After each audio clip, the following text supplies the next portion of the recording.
Okay. How you doing, Tom? I've seen you interacting so far at HandyCon. Thanks again. Tom has been a big supporter of blockchain domains, Handshake early into Handshake. Are you with us, Tom? Just to make sure, but you got to unmute. You got to click the button on the bottom to unmute or show video.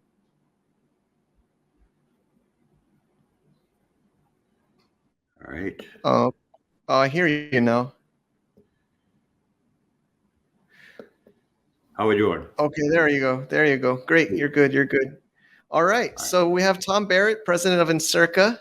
Like I was just saying early, you're a very early state adopter in all these blockchain domains, Handshake early, one of the first registrars to support Handshake. We thank you for that. You participate in the communities. We see you in the Discords, the Telegrams. You're a supporting sponsor here, second year in a row. And you also really help us bridge with the traditional domain space.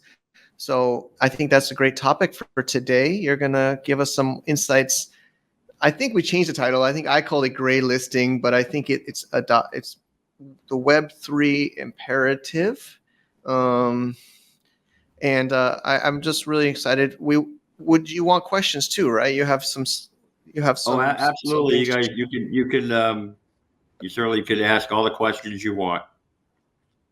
But I'm going to do something a little different today. Great. If you want to share, okay, there you go. You got it. Okay, I'm gonna hide. I'll be here, but I'll step down. All right, cool. Thanks, Michael. Thanks everyone for lasting this long. I'm going to talk about what I call defining and enforcing community values, and you'll see in a second why I think this is so important for Web3 to grow and start to embrace the next generation of users. A little bit about myself. Pre-ICANN was formed in 98, 99. I built a trademark research platform for Thomson Reuters. I ran a corporate domain name registrar called NetNames, which I sold off to another UK company. And I was a founding board member of Affilius, which launched the first new GTLD back in the early 2000s. Prior to that, I'm a mechanical engineer. So I did factory automation at Pratt & Whitney, GE Aircraft. My master's thesis was on laser drilling for jet engines. So I'm very much an engineer. I can appreciate all the hard work that the Handshake developers have done to get us this far. Currently, I run two ICANN registrars, Encirca and Nameshare. My specialty is to provide engineering, not surprisingly, to ICANN TLDs that have special requirements. And so I'm the exclusive registrar for .cpa, .realtor. I love it when we get contacted by a CPA wanting to transfer their name to GoDaddy. And we say, sorry, GoDaddy doesn't support CPA, but you can move your .com over to us. So very active in ICANN. Just finished a 5-year stint as chair of the ICANN Nominating Committee Review, which appoints half of the ICANN board. I'm also very active in what's called the Name Collision Advisory process, which, by the way, is not looking at alternative routes at all. So they're only looking at the Web2 collisions. And then, of course, I also wear this hat for the International Trademark Association, where I'm the chair of the blockchain subcommittee. So I have 20 trademark lawyers on my committee. And last summer, I launched altroots.com, which is a trademark search engine for Web3 domains. And so we have all 10,000 plus Handshake TLDs. We have 3 million ETH names. We've got all the unstoppable names. We have DecentralWeb. And I'll explain later how we're going to be using some of that data. So Web3 continues to show some great growth. Handshake's over 10 million. I love the launch of superlink.me with their surname business. I actually have launched 3 surname-based businesses, my own, in the past. We do support today 2,350 Handshake registries via Namebase. And as many of you know, I don't do marketing. I'm an engineer, but I do provide tools so that you can, on your own website, do your own marketing and facilitate sales of SLDs. Obviously, you guys know about Unstoppable. I will point out that the 800-pound gorilla is ENS. So they have a 1 billion plus treasury, which is twice the size of ICANN. So just rock that a little bit. They have a treasury twice the size of ICANN. And they have $65 million in recurring revenue last year. Unstoppable, don't forget, has no recurring revenue today. And they will have to pivot to find a business model. I wouldn't be surprised if they pivot this year. So what will it take to go from your current community onto cross this chasm into the mainstream? And, I was at East Denver last week, and this was basically the topic I heard 5 times was onboarding Web 2 into Web 3. That's what everyone's trying to figure out. So I'm going to give you, I was at an ICANN meeting back in November, it's called Just for Contracted Parties. And one of the entrepreneurs there, a guy called Paul Stahora, who started Enom out of his garage, sold that off for tens of millions of dollars. And then he started Donuts, which he sold off for hundreds of millions of dollars. And he and I both basically have been doing this for 20 plus years. And I'm paraphrasing him, but he said, I'm really concerned that the blockchain will destroy the consumer trust and goodwill that ICANN has built up over the last 25 years. All right. That is what drives resistance to a lot of what's happening in the blockchain today. And so I think we need to be sensitive to that. And when I take away and say, well, what does that really mean? I come back to the word civility, right? Civility is claiming and caring for one's identity, needs, and beliefs without degrading someone else's in the process. I think that's non-controversial. And when I look at Handshake, you all have acceptable use in your Discord, in your Telegram. The Google saying do no evil, but there's a lot of code of conduct that people have. You may not violate anyone's privacy. You may not impersonate others. You may not falsely imply you are affiliated with or endorsed by anyone. And so I look at the Handshake terms of use, and right on the handshake.org website, if you have misrepresented yourself, then they may delete your account. The Handshake Discord, this is a fistful of ass. They've got all kinds of rules for how you guys interact with each other. And you get 4 strikes and you're out. ENS DAO has the same thing, right? They've got a ENS DAO forum code of conduct on how you're supposed to behave with each other. And they have a much more comprehensive list of acceptable use. And again, the same things we saw earlier, you will not impersonate someone else through the forum. So fairly all non-controversial stuff in terms of how we're going to interact with each other. Unstoppable is the same thing, right? Don't impersonate others with your post, profile, or username. So these are all non-controversial values in 3 different Web3 naming services.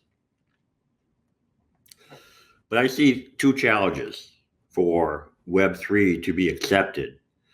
And one is DNS collisions, and one is trademark abuse. I know you guys have already talked about Unstoppable earlier, about the Web3 Domain Alliance. There's 2 other efforts that I'm aware of, the DDNS DAO, which is on the Hedera blockchain, and Freename.io, which is doing its own Oracle. So all these are trying to manage collisions. I'm not going to talk about collisions today.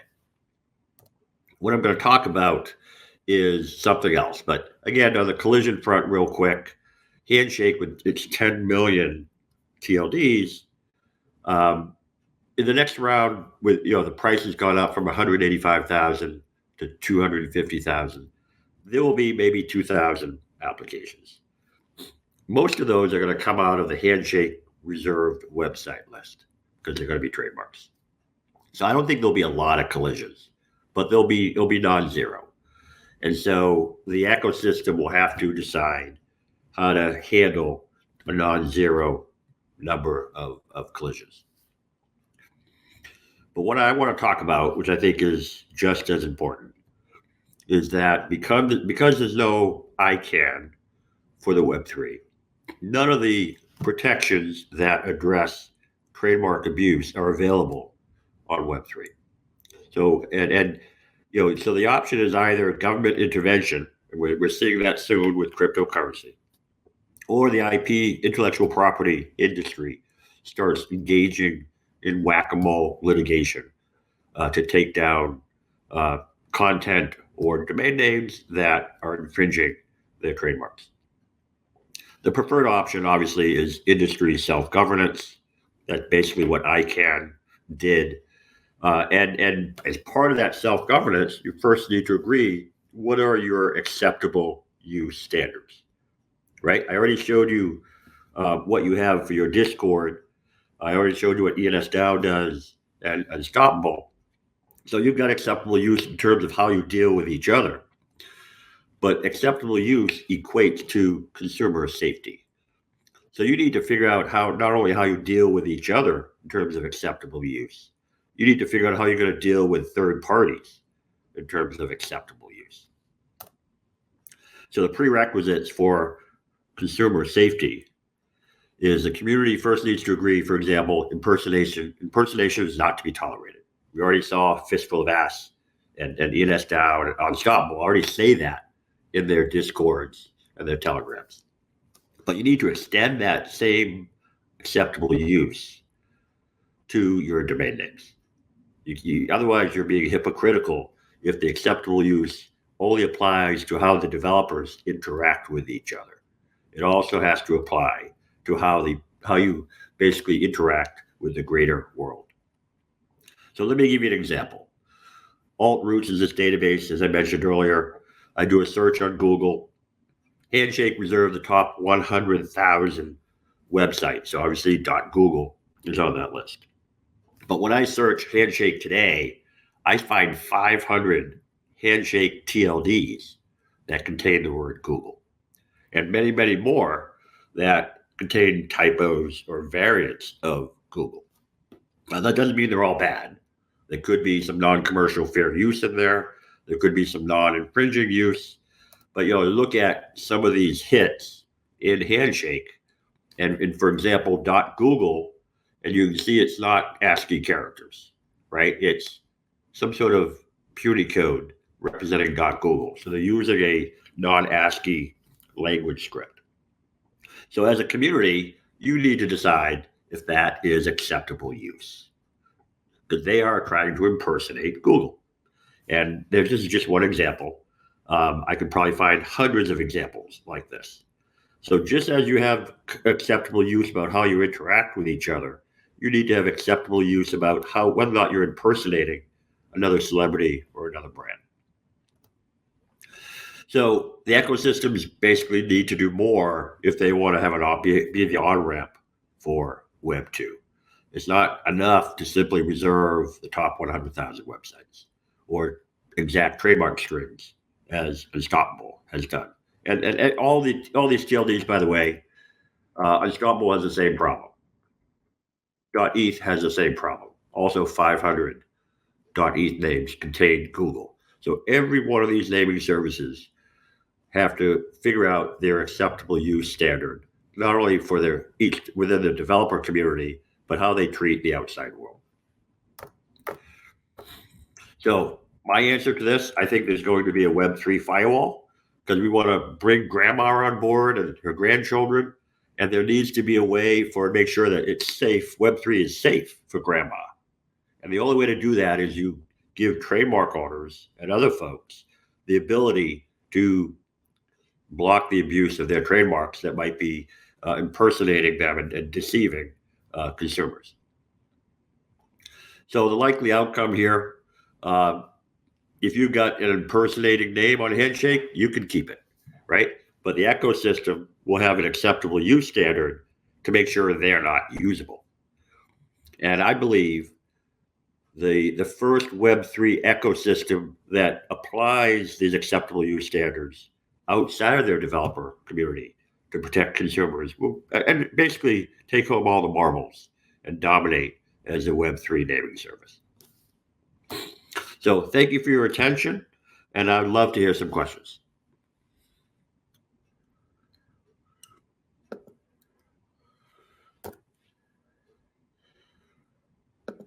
Did I lose everybody?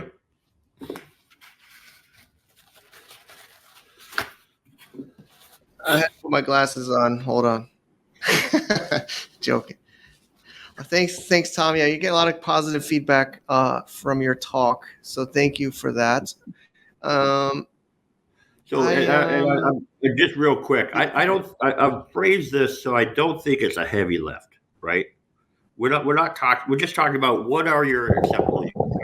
You should be able to spend a day in Discord and come up with your acceptable use. It's go look at the ENS DAO. That's a good starting point. But then figure out how you apply it outside your developers. Okay. I'll go. There's chats. Maybe I'll share on stage. This Ben J. He says, answer is simple. You put acceptable use onto the user, not the owner of the trade or trademark holders. I don't know what you think of that because you're dealing with this all the time as a registrar, right? You want to trust the person who registered Google in foreign characters, right? But the problem with that is, as you know, the blockchain is structured so that it's immutable, right? And so it always should be very controversial if there's a way to claw back registrations. So you really can't hold the owner of the name accountable with today's structure. But certainly you can make their name worthless. So, and I'm not just talking about browsers. I'm talking about marketplaces. I'm talking about IPFS. I believe the entire some Web3 ecosystem is all going to get on board with this and make it safe for consumers to use. And those are the folks that the rest of the world will embrace. Okay. Namer tips. Chris Neal. I think you've maybe seen him around. He's pretty active. He asks, great to have you speaking, Tom. Would you mind providing your perspective on GoDaddy's recent launch of their payable domains endeavor? I really don't know anything about it. Maybe he can explain. I don't either. I saw him mention it once already today. I haven't. I don't know when. Okay, no problem. I don't know either. Nathan Woodburn, I think you also know him. He's asking, can you add a link to the handshake.org community standards? Well, I don't think you were mentioning it, I think, in your presentation. Yeah, you have something when you join the Discord. You might have something on Telegram, but it's not as structured as like the ENS DAO that has a document that says code of conduct. So I don't think it exists today for Handshake. It's very informal. Yeah. Okay. I couldn't find anything other than the Discord.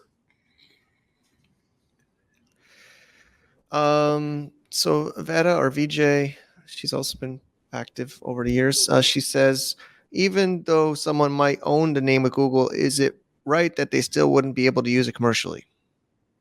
If they are trying to impersonate Google, why should that be tolerated by the community?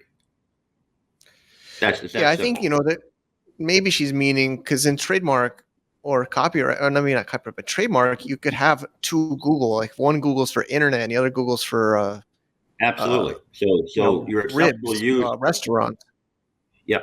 So it's based on use. Trademark infringement is based on use. So the question is, how are they using the name? Are they pretending to be Google, or do they have something that says, "Hey, Google complaint site," or "Google sucks"? Clearly non-commercial use. And by the way, if it's non-commercial, then they don't use it commercially. Otherwise, they're trading off the goodwill of a third party, right? And that should be part of your acceptable use as well, right? If you have something like Google, you're trying to piggyback on the equity of Google, and the question is that acceptable use? Okay, I think that's clear. Thank you, Tom. So Mig's Machine. Alex asks, how do you propose regulating for this? Goes against the fundamentals of HNS in a way. Who would be the gatekeeper or firewall? Browsers? I mean, that's a point. I want to, before you answer, if I don't mind, I mean, there's parental control on YouTube. Like, I have two children, 7 and 9, right? And when I sign them up for YouTube, I say they're children. When you post on YouTube, you say, is this video for children? I don't know if people use YouTube, but when I publish a video, I have to say, is this a children's video or an adult video? Not porn. I don't do porn.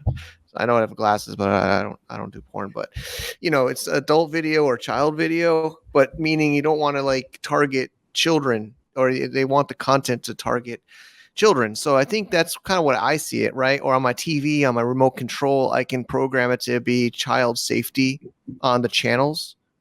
That's how I see it personally. But Tom, I don't know if you have a different idea. I mean, I don't think there's a blanket firewall. Yeah, I think it's key when people talk about the fundamentals of HNS. It's also the fundamentals of anything on the blockchain, right? There's a reason why they call themselves unstoppable domains, right? They think that they're unstoppable. Well, they're not. All right, you guys are naive if you think that the mainstream society, once you guys get any traction, will allow you to continue. There've been so many people who've tried this in the past, and they will find a way to shut it down. So you do not want the IP lobby to come after you. You do not want government laws. They will not just be U.S. based; they'll be global. So I think you need to look at self-regulation. And it's just a matter of, back to my original premise, what is your acceptable use? You already talk about the fact you cannot impersonate someone in Discord. Why doesn't that apply to the domain names you register? It's that simple. How is that consistent? Okay, we have about 7 or 8 minutes left. Yeah, and back to your earlier question, I do think that this firewall, I'm actually working on the firewall of some news about that in a few months. There needs to be, again, if you've ever been involved in ICANN, there are policies that need to be developed in terms of what constitutes trademark abuse, how that's adjudicated, whether or not there's an appeal process. So all those sort of things can be worked out so that it's fair. But I think in the end, I believe every Web3 ecosystem player will buy into this because it lowers their legal costs, for one thing. They get a lot of cease and desist letters, but they also get to embrace the mainstream internet. I mean, I've also witnessed a firewall. I lived in China for many years, so I've witnessed censorship and firewalls. So there's good and bad on both sides. This one's a long one. Colin's always got really insightful questions.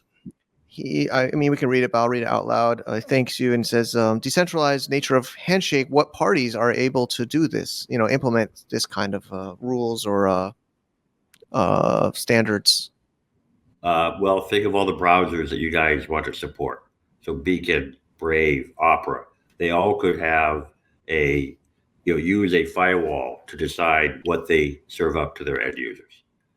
Right. I think he means as far as the use, the rules or the I'm forgetting, I'm blanking right now. The policies. On the other side, the policy side. He's saying, I think he means on the policy side, not the firewall side. Okay. I think. So it's not. I don't think it's something that you solve just internally. I think you invite the intellectual property industry to the table, and you have a conversation. Right. This is how ICANN works. ICANN doesn't make any decisions, but they bring together these different stakeholder groups and they hash out a policy they all can live with.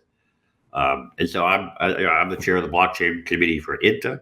So we pretty much represent the Trademark Association. I've got contacts at the World Intellectual Property Organization. They all realize that UDRP is not going to work, but they definitely want to participate in helping to cut down on trademark abuse. Okay, so I was wrong on the 8. It was more like 4, and so we're at time. But I've seen this DW a couple questions. I'm trying to pick one, trying to cover. There's lots of questions, Tom. I think you did a great job. Got a lot of people thinking. I'm not even sure if I fully understand some of this. And what honorable actions in the way of educating opening opportunities will be mandated in marginalized communities, specifically Melanie melanated, which I don't know what that is. So so I think that I see the feed on Twitter of all the new Handshake SLDs, and I see trademarks fly by. Right. Certainly, the registrars could stop those. Namecheap could stop those.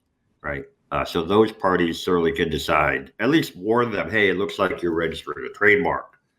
Do you promise you're not going to impersonate these people and try to deceive end users? So there's certainly different ways that you can warn people who might be naive and don't fully appreciate how they're actually harming consumer safety by impersonating well-known brands. Okay, so we're kind of at time, and I think we're even cutting breaks out because of time.